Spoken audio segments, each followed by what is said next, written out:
For this video guys, bali lilinisin ko tong mga ito guys. Oh. Yun. Meron tayong mga irresponsible mga kapitbahay. Dito tinatapon. Mahina lang boses ko, baka marinig nila. Lilinisin natin guys. Tara.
May mahukay tayong kayamanan dito guys.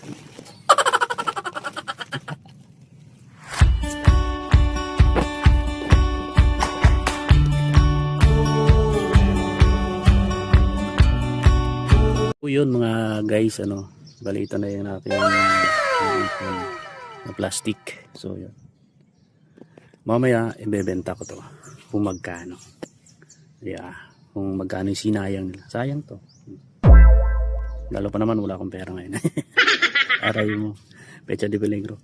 So yun, kidding aside guys, maging responsable sana tayo dun sa mga basura natin. Kasi nga, gaya naman na ito, diba? Ang dami. Kung saan lang may bakanting lote, dun tatapon. Diba?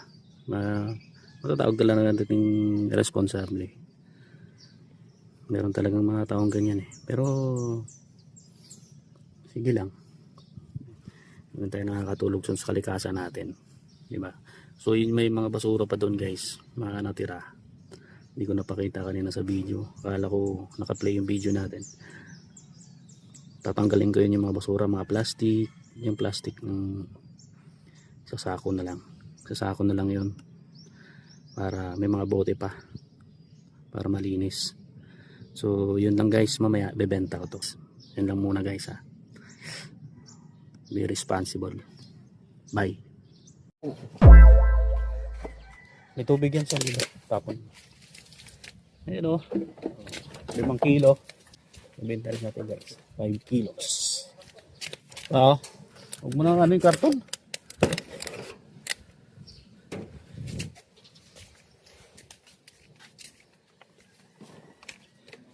Para malinis yung dun. 30, diba?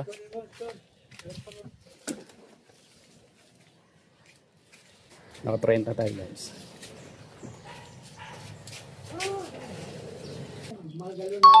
30 pesos.